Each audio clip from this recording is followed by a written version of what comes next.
Are you having issues with your Tesla Model X where your AC hardly works, or it only works when you're driving on the freeway? I found your problem. Let me make the mistake on mine so you guys know what to do. Folks, welcome to the channel. This is Andrew with Freedom Rebuilds. Here I have my personal 2016 Tesla Model X. This is a P90D. It's the signature, so this is one of the first ones, which one may say the most problematic ones. So what I'm having the issue is, while my wife is driving this car in the summertime, she claims the AC hardly works. She's like, when I hop on the freeway, I can feel the AC, but when I'm at a standstill in traffic, it blows hot air. And she's like, this is the worst. When it's 100 degrees outside and you have kids inside and everybody's hot and bothered because of the temperature, this certainly doesn't help when the AC doesn't work. So I started digging into this. I jumped on YouTube and some of the forums, and I found there is some issues that this car has, or where those issues start is right down here. In this area, this is where the car receives the, I want to call it ram air from driving. It goes through these series of vents and louvers in here, and it goes on top. The air goes through those louvers. Then it has a series of ducts that force the air through the condenser and the radiator. Well, what happens, because the mouth of this bumper is so low to the ground, you pick up all kinds of debris. You get leaves, you get rocks, you get dirt, everything. And what happens when that dirt, leaves, and rocks go in there, and rain and water, what happens over time, the dirt and the dust will settle, and it settles inside of the vanes or inside of the fins of the condenser and radiator, which might not be an issue for the first couple years. However, when the car gets older and it's not cleaned out, it stops how efficient the condenser and radiator are cooling the vehicle. So what I'm going to show in this video is how to get down here, a couple tricks you can do so you don't have to take off this whole entire front bumper right here. Because the way Tesla wants to do it, they want you to remove this whole front bumper here. And that's a lot of time. And maybe you don't have all the tools to do it that way. So in this case scenario, I'm going to show you what I did with mine. You're going to start by opening this hood. And so if you have your app or your key, just go ahead, pull your key out, or the app, double click on this. There we go. I've already taken the initiative to remove all the plastic trim pieces that go around this whole area. Majority of those come out just by getting your hand underneath the plastic and pulling it up. And so you'll pop all those out that come around. Well, we're just gonna pull this cover out so we're not guessing. So you got 1, 2, 3, 4, 5, 6, 7, 8, 9, 10, 11 bolts right there. The back of the tub, of this fiberglass tub, also houses the filter. If you want to pull that out and clean it out at the same time, you're going to pull these bolts, 1, 2, 3, 4, 5, 6. With those 6 out, those will come. You'll have this little panel right here, and it'll be in here in such a way that it has your emergency frunk release. So you're going to go ahead to the back side of that, disconnect these little connectors. You can see this one right here, you have to push it down to release it. And we're going to throw that out of the way. And at this point, we are able to remove the frunk. So that will come out just like this. Now we just lift the frunk up and out of the car.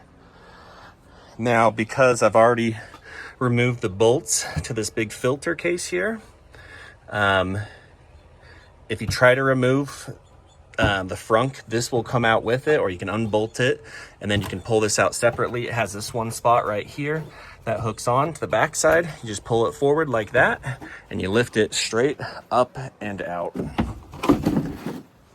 All right, now we're here to this point. So up to this point, you can use that same method if you have to replace your low voltage battery right there. Gives you a little more space to gain access. Where we are going is right underneath this black cover. So what we need to do is we need to remove this black ductwork or shield or cover from this to gain access to the condenser and the radiator. So this is where lies some problems, because to do this the right way, they actually want you to pull off this whole front section of the vehicle, headlights, bumper cover, and it's a process.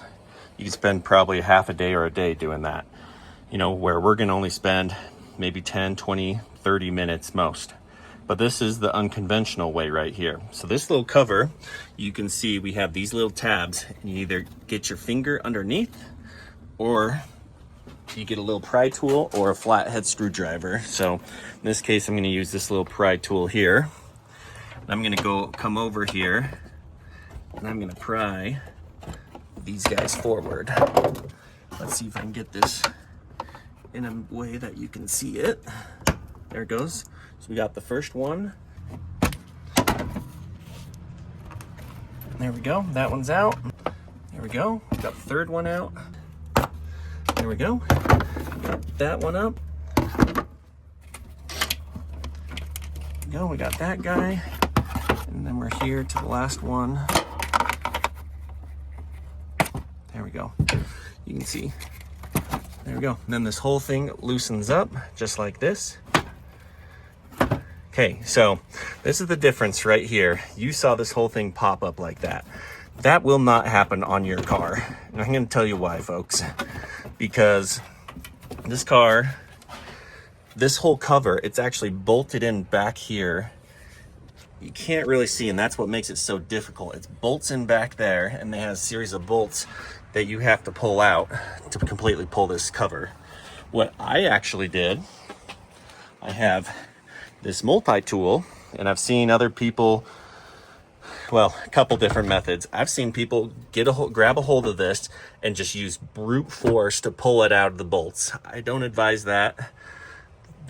You know, there are multiple things that can happen among hurting yourself when that releases. The other way, the method I did it, I used a multi-tool, which is this guy, this blade right here.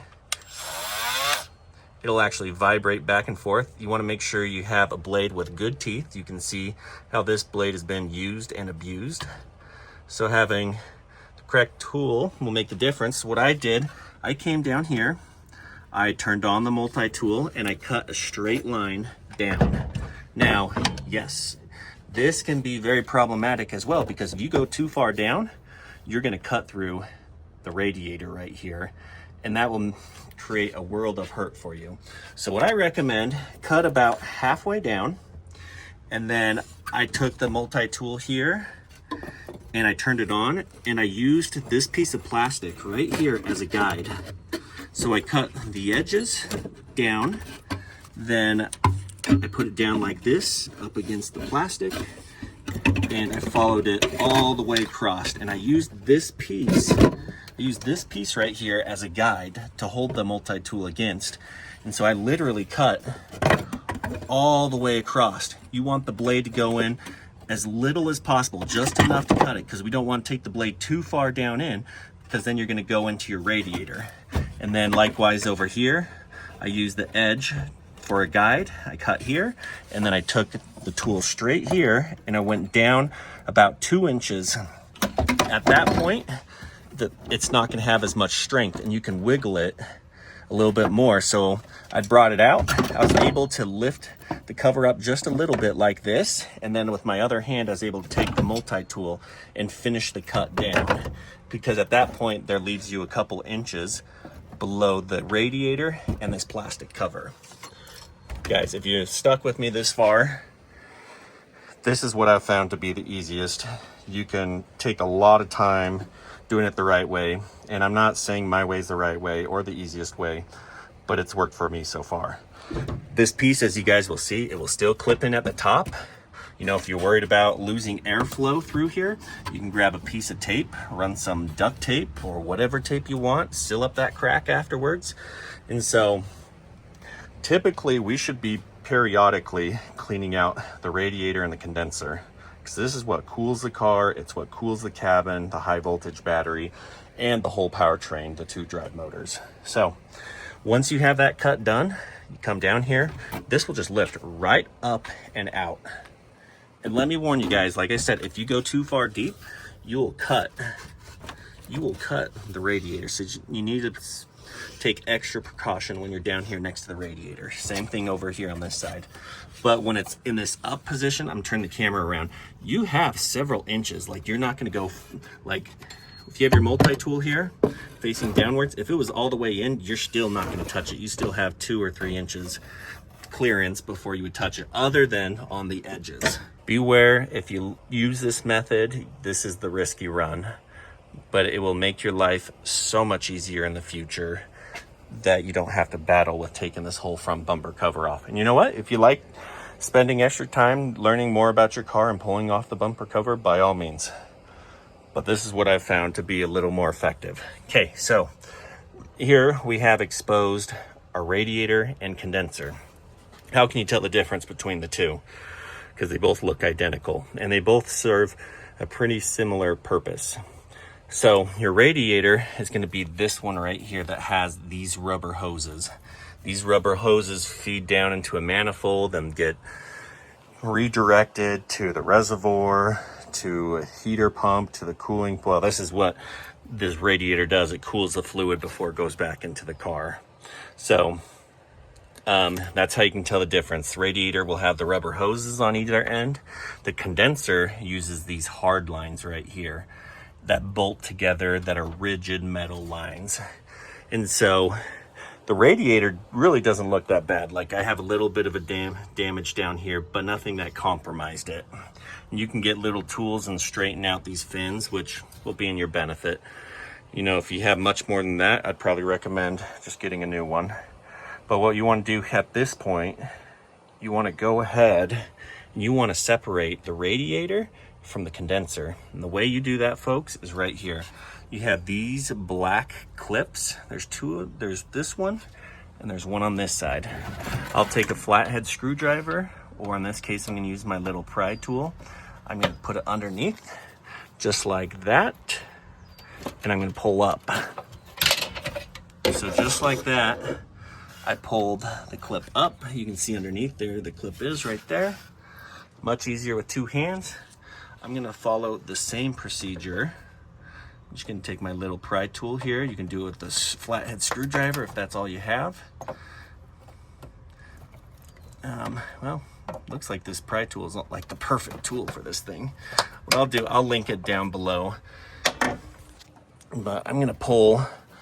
Oh, that side went back in and slid it out like that. Then I'm gonna do this side. Because one side is loose, it makes it for the other side easier. Now, if you actually grab the condenser like this, pull it up, the whole thing comes loose. But I'm just gonna take it, I'm gonna fold it back. So, look at this, folks. This is the condenser.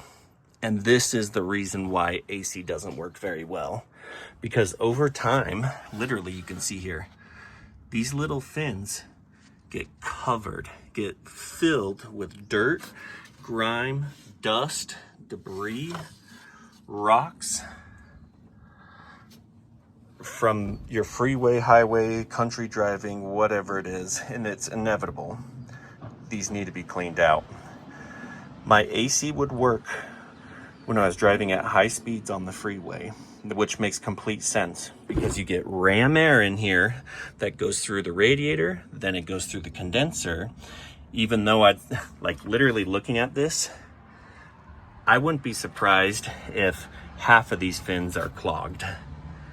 So, and that's the reason why it takes forced air or ram air from outside, plus the fan that's located behind here working hard to pull any kind of air through this.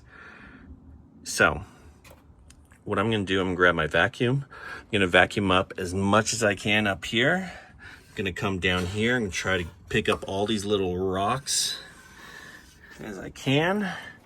And then I'm gonna go get a coil cleaner. I'm gonna douse this in coil cleaner, let it sit for 20-30 minutes. I'll probably do the same thing to the radiator up here above. And then I'm gonna come back and I spray it off with water.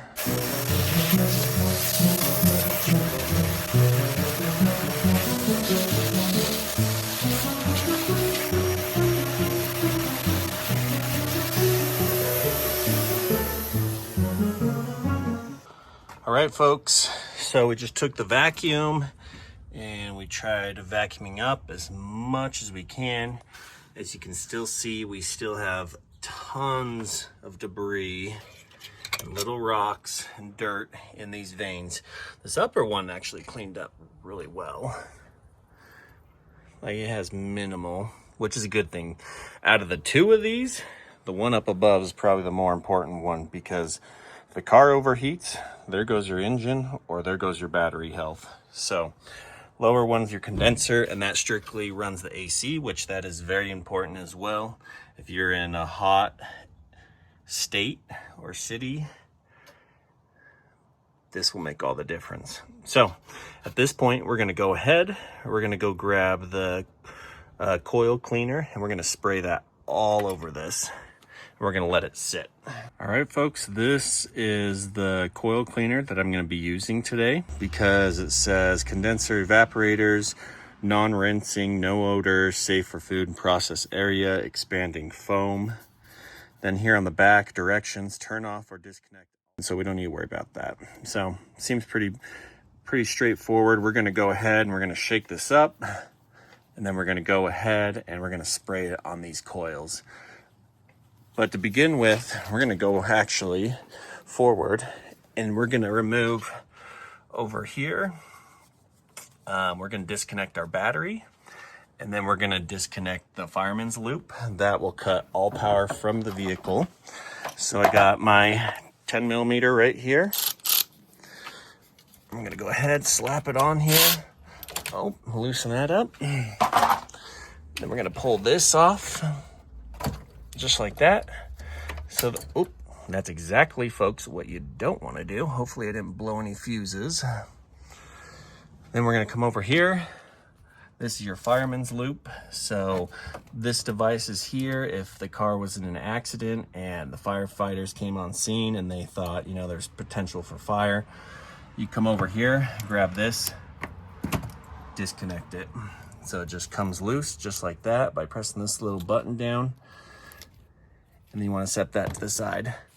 Then you can give the car a minute or so to de-energize. But the reason why we disconnect that fireman's loop, that goes to the high voltage battery. High voltage battery will act as an alternator, so it will send power to the junction box, and then it will feed power back into the 12 volt battery to maintain it. Where we want to disconnect the whole car, we're just going to go ahead and do it that way. So at this point, we're going to go ahead, we're going to take our cleaner here, and I'll put a link down below so you can find it on Amazon. And honestly, you can probably go to your local hardware store, Home Depot, Lowe's, you name it, you can probably find any of these products there. And yeah, so we're going to just start with one end and we're going to work our way around.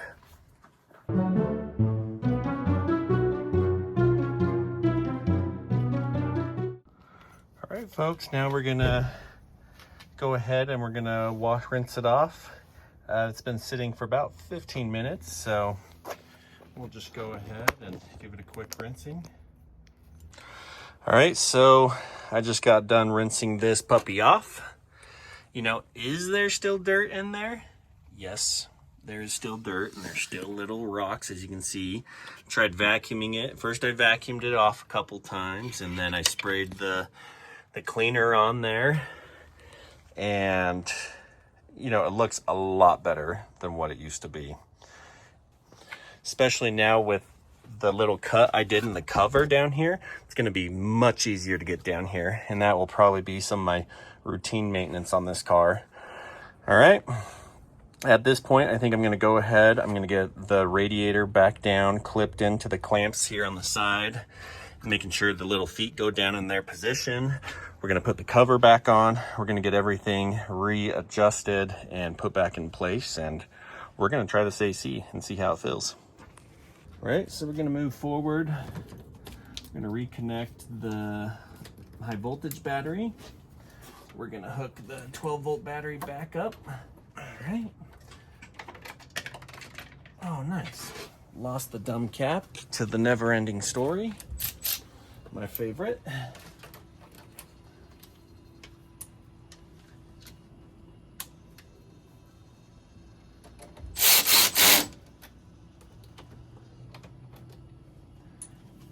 Actually, I think I can reach that, so. Let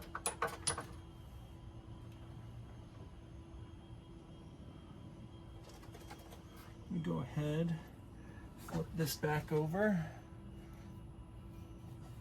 get it reseated correctly.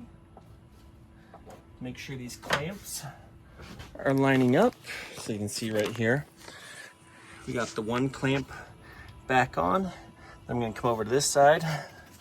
I can see how it's a little bit off, but then I press down. There we go. Snaps right in position. Super easy. You can see the little, there we go, the battery cover, or terminal cover. Perfect. All right, now I'm gonna come and I'm gonna place this cover back on. Guys, I pulled out these two 13 millimeters here at the top for unnecessary reason. So we're gonna go ahead and tighten these back in. Don't want to over tighten them and break the plastic. There we go. I felt like with the multi-tool, it cut this out pretty good. Like you can see the cut, and I just used the piece of the radiator support as a guide to make these cuts. And so, yet again, folks, hardest part is the cut from right down this side, and on the opposite side, you just don't want to go too far that you cut into the condenser or the radiator, because then you'll have a big leak and it'll be a lot more hassle than it needs to be. So I'd probably cut halfway down. Then you can see the bottom portion of, I'd cut halfway down here. Then you can see this bottom portion is really loose rubber, like a gasket. I put my hand underneath here, lift it up a couple inches, then make the final cut. Just use steady hands. You know what? If this way isn't the right way for you, by all means, don't do this. It's not worth breaking your vehicle, but this has worked for me. I'm gonna go ahead, we're gonna get it lined up back here. And I'm gonna make sure at the top up here that we get this all snapped back in place. Okay, so yes, you do have a little seam here, and to be quite frank with you guys, like I said before, you could run a piece of tape here to seal it up, but I'm not gonna do anything about it. I'm gonna see how it is first, just with the cover like this.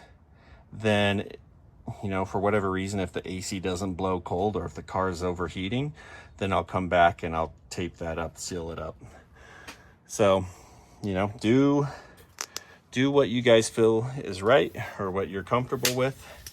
So at this point here, we're gonna go ahead, we're gonna put the trunk back down, and we're just gonna get these things buttoned up, and we're gonna take it for a road test to see if that AC works any better.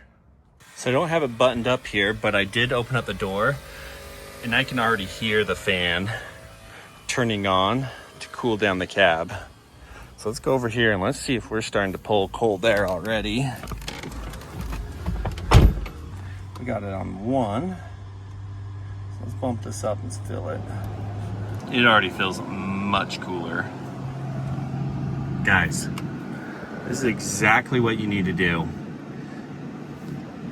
If the air in your Model S or X is blowing hot when you're at a standstill or in your driveway or in city driving, you need to clean that condenser out. Folks, just like that, AC is blowing ice cold. I can't believe I didn't do this a long time ago. We suffered a couple of years with it this way. And I'm almost certain that that thing has never been cleaned out. I believe I am the 3rd owner of this car. It has about 135,000 miles on it. And I'd be shocked if that was cleaned out before. But I feel like that has made all the difference. So, yet again, I'm gonna repeat this one more time. If it's cold, if it's hot air blowing out of the vents while you're at a stop or city driving, but then once you hop on the freeway, it's cold, you probably have close to a clogged condenser, and you definitely need to get that cleaned out. Folks, if this helps, please think about subscribing and hitting that like button, sharing this video with anybody else that has similar issues with their Tesla Model S or X.